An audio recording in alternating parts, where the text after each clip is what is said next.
Bismillahirrahmanirrahim. Innal hamdalillah nahmaduhu wa nasta'inuhu wa nastaghfiruh wa na'udzu billahi min shururi anfusina wa min sayyiati a'malina. من يهده الله فلا مضل له ومن يضلله فلا هادي له وأشهد أن لا إله إلا الله وحده لا شريك له وأشهد أن محمدا عبده ورسوله أما بعد رب اشرح لي صدري ويسر لي أمري واحلل عقدة من لساني يفقه قولي ربي زدني علما وارزقني فهما اللهم إنا نسألك علما نافعا ورزقا طيبا وعملا متقبلا. Assalamualaikum warahmatullahi wabarakatuh. Apa khabar jemaah kita di ruangan Facebook Masjid An-Naim pada malam ini? Mudah-mudahan semuanya berada dalam keadaan yang sihat sejahtera hendaknya dan dirahmati Allah Subhanahu wa taala sentiasa. Alhamdulillah malam ini kita akan menyambung perbincangan kitab kita Tadabbur Kisah Qurani yang mana masih lagi membincangkan tentang kisah kedua iaitu Ghirah Imaniyah Burung Hudhud. Dan pada malam ini ialah perbincangan kita yang terakhir untuk topik yang kedua ini. Sekejap je kan, cuma saya rasa harusnya dipanjangkan lagi ya perbincangannya, tapi dalam kitab hanya menghentikan perbincangan tentang burung hudhud ni sampai di sini sahaja. Tak apalah ya, kita pun mengikutlah sebagaimana yang telah disusun dalam kitab kita.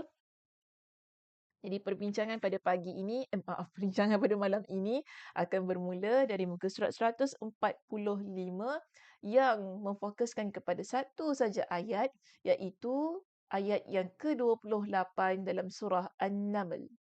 Dalam ayat ini Allah Subhanahu wa taala berfirman, iaitu tentang arahan Nabi Sulaiman kepada burung hudhud. Setelah sampai kepada Nabi Sulaiman tentang apa yang dilaporkan kepadanya berkaitan kerajaan Sabak, ratunya, agama kerajaan itu, bagaimana keadaan penduduknya. Jadi Nabi Sulaiman kata kepada burung hudhud, "Idhhab bi kitabi hadha fa'alqih ilaihim thumma tawalla anhum fanzur madza yarji'un." Pergilah dengan membawa suratku ini, lalu jatuhkan kepada mereka, kemudian berpalinglah dari mereka, lalu perhatikanlah apa yang mereka bicarakan. Masih ingat lagi perbincangan kita pada minggu lepas, Nabi Sulaiman tanyakan kepada burung hudhud, kita akan lihat adakah engkau berkata benar ataupun engkau tergolong di kalangan orang-orang yang berdusta.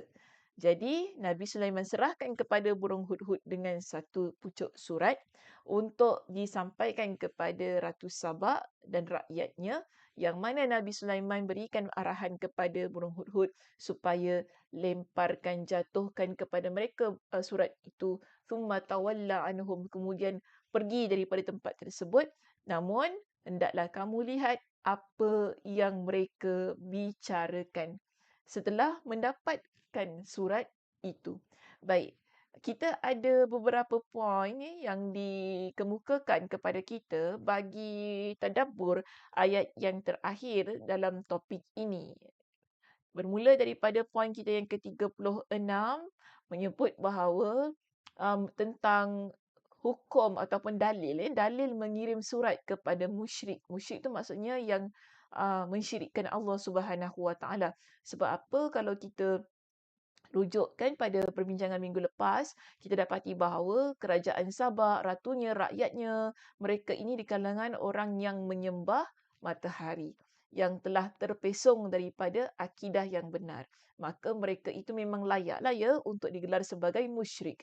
Jadi di sini Imam Al-Qurtubi rahimahullah ketika beliau mentafsirkan ayat yang ke-28 dalam surah An-Naml, beliau menyatakan bahawa ini adalah dalil tentang mengirim surat uh, kepada musyrik serta menyampaikan dakwah kepada mereka. Jadi ini juga dilakukan oleh Nabi sallallahu alaihi wasallam, yang mana Nabi sallallahu alaihi wasallam pernah menghantar surat kepada Raja Kisra dan Kaisar, dan setiap orang yang durjana, maksudnya orang yang ada melakukan penyelewengan dalam agama. Jadi Nabi sallallahu alaihi wasallam pun pernah melakukan hal itu, maka ini menyatakan bahawa boleh jika sekiranya pihak pemerintah itu ingin menghantarkan surat kepada mereka. Manakala Syekh Az-Zuhaili menyebutkan bahawa dalam Tafsir Al-Munir, ya, beliau menyatakan uh, pada ayat 28 dari surah An-Naml ini juga menunjukkan tentang cepatnya Hudhud dalam menyampaikan surat kepada mereka. Hudhud memiliki pengetahuan yang kuat dan memahami pembicaraan mereka.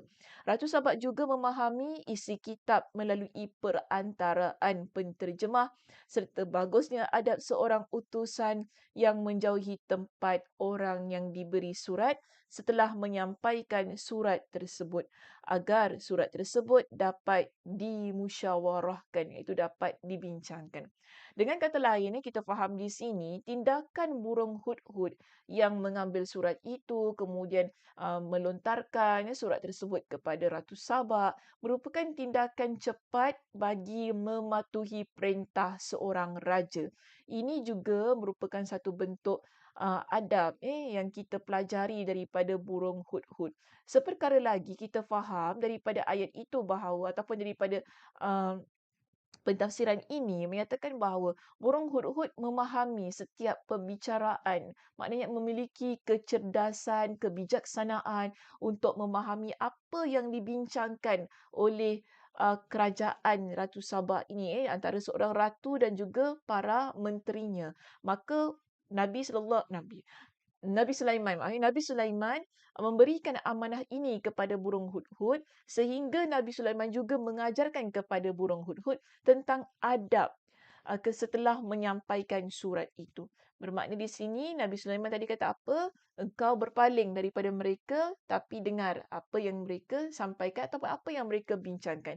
Dengan kata lain, dia begini ya, jemaah, apabila kita ni dah menyampaikan sesuatu amanah ataupun barang dan sebagainya kan, kita tinggalkan tempat tersebut.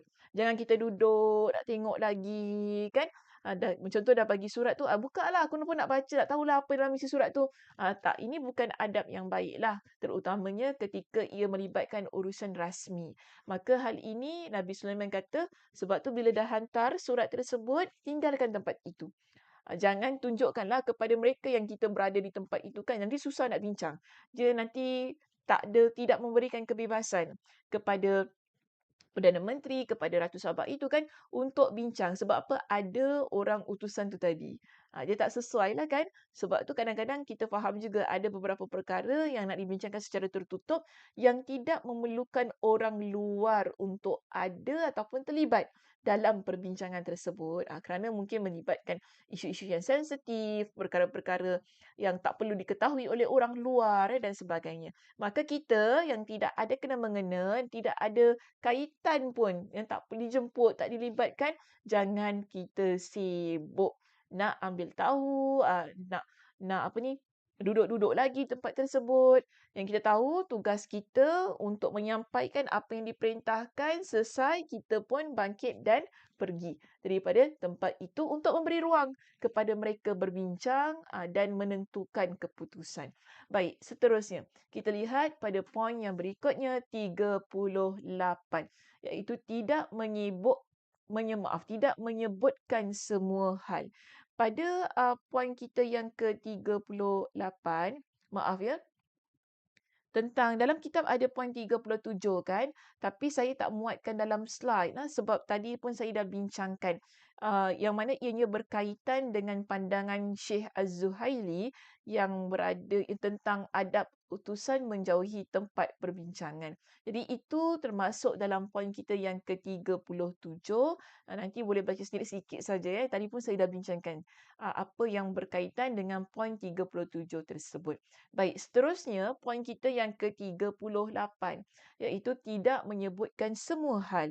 Di sini pandangan Imam Al-Qushayri rahimahullah dipetik oleh penyusun kitab yang mana dia kata bahawa tentang surah An-Naml ayat yang ke-28 ini mengandungi isyarat tentang tidak harusnya bagi seseorang untuk menyebutkan seluruh perkataan di hadapan raja.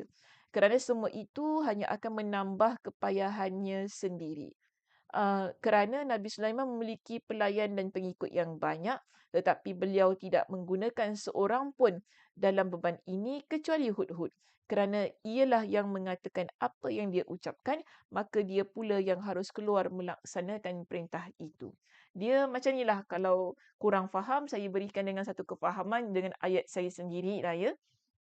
Nak katanya begini, kadang-kadang bila kita nak memerintahkan orang bawahan kita kan ataupun pekerja ataupun siapa sajalah menyampaikan satu pesanan, memberikan barang kepada seseorang, boleh saja kita hantar seorang sahaja. Kerana kalau kita hantar ramai orang, bimbang nanti banyak sangat percakapannya. Sehingga perkara yang tak perlu disebutkan pun akan disebutkan. Jadi itu akan mengakibatkan banyak lagi isu yang timbul. Tak ada cerita, dia akan jadi cerita. Dia sebab itu di sini kita nampak kebijaksanaan yang ada pada Nabi Sulaiman alaihissalam. Ketika dia menghantar orang untuk memberitahu kepada Ratu Sabak itu kan, dia cuma hantar burung hudhud seekor. Dia tu tak kata kau pergi ajak kawan kau yang lain lah, temankan kau ke apa kan. Bimbang kalau dibawa teman-teman yang lain, nanti jadi cerita lain. Nanti kawan ni tak tahu cerita apa, dia pun masuk cerita, dia masuk cerita itu cerita ini kan, akhirnya menyukarkan keadaan. Nak capai kata sepakat, makin tak tercapai dan makin merumitkan. Jadi sebab itu, ada kalanya, okay, saya pesan begini, ada kalanya baik kalau kita nak selesaikan satu urusan itu, kita datang sendiri selesaikan urusan tersebut tanpa membawa orang lain. Kerana kemungkinan bila kita bawa kawan kita ataupun uh, siapa-siapalah ya, mungkin ahli keluarga kita ke apa kan, ianya akan menyebabkan lebih lagi masalah. Kita baik-baik nak selesaikan, yang kawan ni tak tahu hujung pangkal, dia pun menambah-nambah, dia buka cerita tu, buka cerita ini, cerita pun jadi panjang, isu pun bertambah-tambah. Dia menyukarkan. Betul tak? Maka sebab tu di sini, Nabi Sulaiman hanya hantar burung hudhud supaya taklah sebutkan perkara-perkara yang tak perlu, semua hal yang tak perlu nanti disebutkan, benda itu tidak berlaku, peristiwa itu tak berlaku. Jadi lagi satu kan perkara yang disebutkan tadi ialah kerana burung hudhud yang menyampaikan berita itu kepada Nabi Sulaiman, maka burung hudhud lah yang seharusnya bertanggungjawab dihantar untuk menyelesaikan isu tersebut. Ini yang dimaksudkan pada poin kita yang ke-38. Baik, seterusnya 39. Poin kita yang ke-39 ialah bertepatan dengan topik pada kisah kita yang kedua, iaitu ghirah imaniyah yang ada pada burung hudhud, yakni kecemburuan hudhud. Apakah yang dimaksudkan dengan ghirah imaniyah burung hudhud ini? Baik, di sini sebenarnya saya dapati topik itu diambil daripada penerangan yang dikemukakan oleh Syekh Asy-Sya'rawi dalam kitabnya, iaitu dia sebutkan bahawa hudhud ini ialah seekor burung yang beriman dan bertakwalah kepada Allah dalam urusan akidah dan juga hal-hal yang berkaitan tentang agama. Hudhud juga cemburu atas dasar akidah iaitu keimanan pada orang yang mengingkari ataupun orang yang menyelisihi perintah Allah Subhanahu Wa Taala. Jadi di sini sebab itu pada ayat yang ke-24, Hudhud bila dia sebut, dia kata, aku mendapati dia dan kaumnya, iaitu aku mendapati Ratu Sabak dan juga kaumnya menyembah matahari selain Allah. Ia menunjukkan bahawa Allah adalah zat yang berhak, untuk diibadahi, bahkan dia juga tahu urusan syaitan dan bahawa syaitanlah yang menyebabkan manusia berpaling dari beribadah kepada Allah. Jadi menurut Hudhud, urusan ini diketahuinya dengan segenap detailnya. Dan Syekh Asy-Sya'rawi dia menyatakan bahawa ini apa yang dilakukan oleh burung hudhud itu tadi adalah nasihat yang mengena dari seorang penasihat yang faham tentang Allah, faham tentang manhajnya dan menyeru kepada Allah. Bahkan kita dapati dia merasa gelisah dan tersakiti ketika ada banyak orang yang berpaling dari Allah yang sang pemberi nikmat, iaitu mereka tidak menyembah Allah. Untuk mudahnya kita faham begini, kecemburuan hudhud ini ialah kerana dia dapati bahawa ada orang yang melakukan perbuatan yang mensyirikkan Allah. Jadi dia tak suka. Cemburu ni berkaitan tentang perkara yang kita tidak suka. Biasanya begitulah kan. Kita nampak sesuatu yang berlaku, kita tak suka, ini juga boleh disebut sebagai cemburu. Jadi, tapi bezanya cemburu inilah berkaitan tentang keimanan kita kepada Allah. Nampak perkara mungkar, tak suka, benci, kan? Kenapa buat begitu? Kita jadi resah, kita jadi gelisah. Ini adalah cemburu yang baik. Cemburu yang dibenarkan dalam agama. Maka Hudhud mengajar kita tentang erti cemburu yang dibenarkan itu tadi. Kita kita ni sekarang macam ini kan. Kadang-kadang saya nak kaitkanlah dengan dunia social media kita ini. Kadang-kadang bila ada orang yang mungkinlah menegur seseorang, mungkin di ruangan komen dan sebagainya, nanti ada je orang kata, "Alah, irilah tu, jealous lah tu sebab dia tak ada, cemburulah tu sebab gitu, sebab gini." Kan ada orang cakap begitu kan. Tetapi kita kena ingat, kecemburuan itu betul lah. Actually tak salah kalau dia kata orang tu cemburu sebab tu orang tu cakap begitu dan begini. Tapi sebenarnya kalaulah yang ditegur itu perkara yang benar, perkara yang bertepatan dengan syariat, kemudian dia dituduh cemburu, bagi saya perkara itu adalah memang tepat. Cemburu yang betul, cemburu kerana Allah, cemburu untuk perkara-perkara yang menyelisihi apa yang Allah Subhanahu Wa Taala perintahkan. Kita melihat kemungkaran, kita rasa sakit, kita rasa pedih, kita rasa gelisah, itu ialah perkara yang sememang sepatutnya ada pada diri kita sebagai seorang yang beriman kepada Allah. Kalau kita nampak kemungkaran, kita nampak perkara dosa, kita nampak perkara maksiat, tapi kita tak rasa apa-apa. Kita tak ada rasa cemburu, tak ada rasa macam, okey je lah, tak apalah kubur masing-masing, biarlah itu. Kita biasa okey saja melihat maksiat depan mata kita, bermakna ada sesuatu yang tak kena dengan keimanan kita pada Allah. Perlu diperiksa kembali. Kita belajar daripada burung hudhud ini bahawa dia melihat kemusyrikan, dia melihat perkara syirik, orang menyembah matahari, orang melakukan satu perkara yang mungkar di depan mata dia. Dia rasa terpanggil untuk membetulkan. Kerana apa? Kecemburuan keimanan itu yang ada pada diri dia. Jadi tak salah kalau kita nampak perkara yang buruk, perkara mungkar, kita rasa tak suka, kita rasa benci, kemudian tiba-tiba ada orang kata kita jealous dan sebagainya. Memang betul. Memang patut pun kita jealous. Tapi jealousnya bukan sebab kita tu jealous sebab dia mungkin buat dosa. Bukan gitu. Kita jealous sebab dia itu melakukan kemungkaran yang menyelisihi perintah, yang memang menyelisihi perintah Allah Subhanahu Wa Taala. So dalam keadaan-keadaan yang begini kan, kita perlu jelaslah ya tentang kecemburuan. Kenapa? Saya kata gini, saya bagi satu contoh yang lebih mungkin lebih dekatlah ya dengan kehidupan kita. Kenapa kita cemburu? Suami ataupun isteri dia berbual ataupun bermesra dengan lelaki lain ataupun wanita lain. Contoh kalau saya perempuan, saya cemburu bila kita lihat suami saya ni dia uh, terlebih mesra dengan kawan-kawan di tempat kerja ataupun kawan wanita di tempat kerja. Kerana kita tahu terlebih mesra dengan bukan mahram adalah perkara yang dilarang oleh Allah Subhanahu Wa Taala. Maka sebab tu kita cemburu. Ini cemburu yang betul. Seorang suami, dia cemburu bila tengok isteri itu mendedahkan auratnya di hadapan lelaki lain. Patut ke tidak? Memang patut. Kerana apa? Perbuatan mendedahkan aurat di hadapan lelaki lain ini ialah perbuatan yang dilarang Allah. Mengingkari perintah Allah. Jadi, kita kata cemburu inilah cemburu yang tepat. Bukan kata, alah itu pun nak cemburu, itu pun nak ini. Kita tak boleh kata begitu. Kerana kalau hilang rasa cemburu ini, maka akan hilanglah tugas kita untuk mendidik, tugas kita untuk membetulkan, tugas kita untuk membawa pasangan ke arah hal yang diredha oleh Allah Subhanahu Wa Taala. Jadi sebab tu cemburu sangat penting.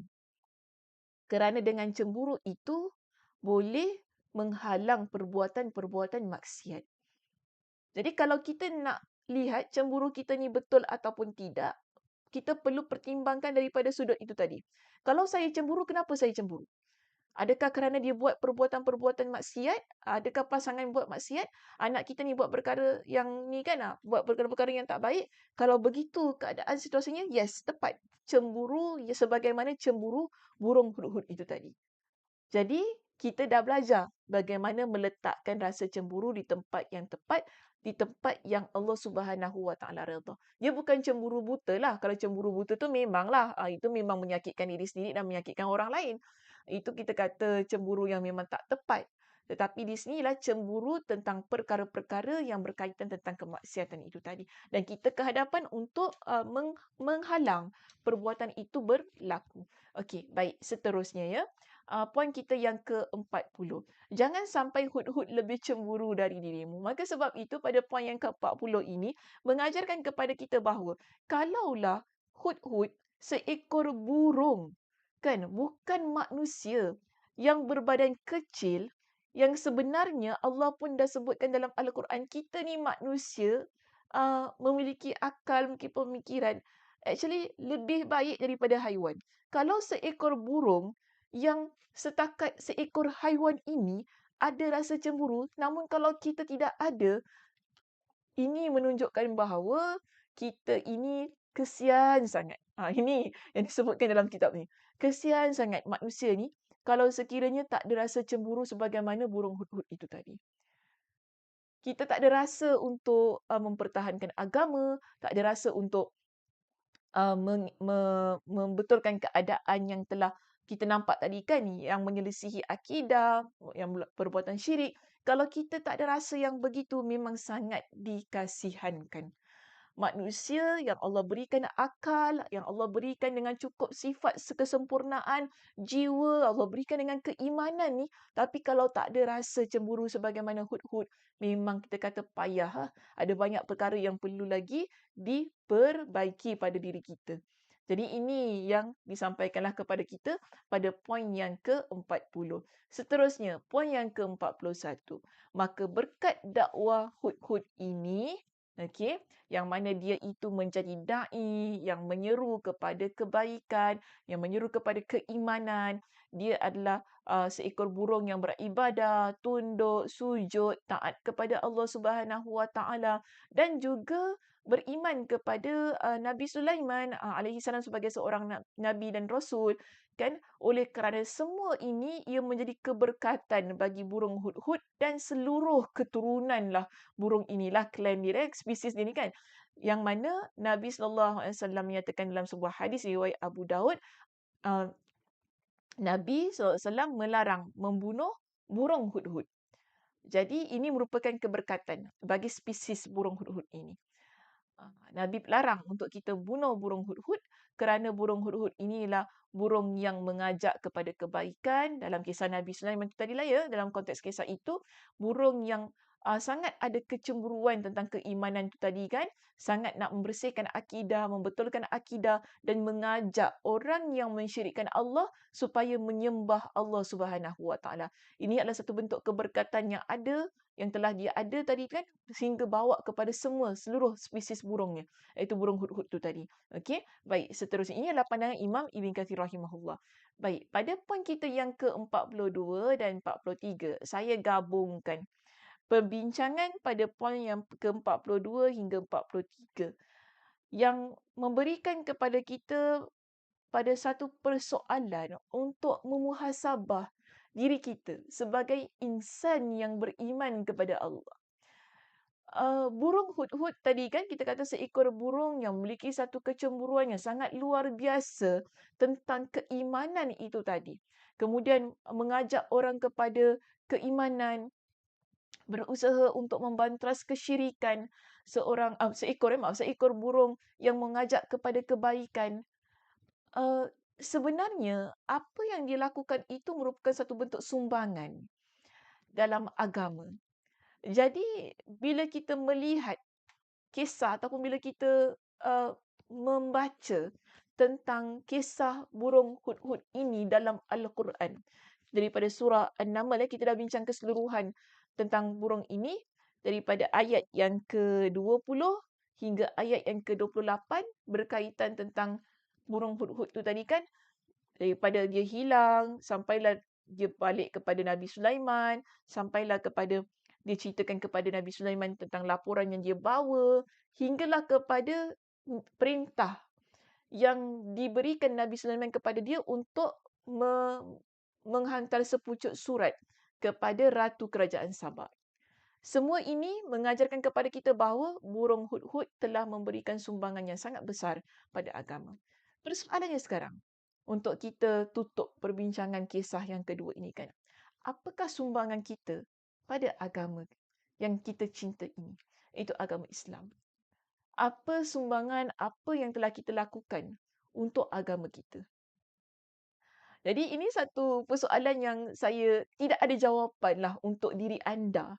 Yang saya serahkan jawapannya kepada diri masing-masing yang mengikuti pengajian saya ini pada malam ini. Kalau saya ada jawapan lah untuk diri saya. Tapi kalau untuk anda yang sedang menonton ataupun sedang mengikuti rancangan pengajian ini, apa yang anda telah lakukan untuk agama? Cuma yang penting saya nak kata, sumbangan kita pada agama tak semestinya kita menjadi pendakwah hebat, kan? Bermati-matian untuk berdakwah kepada orang, ajak orang kepada kebaikan. Satu perkara yang mungkin kita terlepas pandang, sumbangan pada agama inilah menjadi seorang penganut Muslim yang baik. Apabila diri kita menjadi seorang penganut agama Islam yang baik, seorang Muslim yang baik, yang taat kepada Allah, kerana Muslim yang baik ini dia akan memberikan banyak sumbangan pada agama, pada negara dan juga kepada insan di sekitarnya. Muslim yang baik memiliki nilai-nilai dan ciri yang baik sehingga dia akan buat banyak perkara yang baik dalam kehidupan dia yang memberikan kesan yang baik juga bukan sahaja pada agama tetapi kepada negara, kepada insan yang ada di sekitar diri dia. Itu adalah sumbangan yang bagi saya besar. Sumbangan yang besar kalau sekiranya kita ada pada diri kita. Jadi jangan fikir yang besar-besar. Maksudnya jangan fikir mesti berdakwah macam Ustazah Sakinah kan. Mesti berdakwah macam Ustazah Sakinah, mesti belajar agama sampai kita boleh jadi pendakwah yang hebat, pendakwah yang boleh bercakap di hadapan orang. Itu sumbangan pada agama. Sumbangan pada agama ni sangat banyak.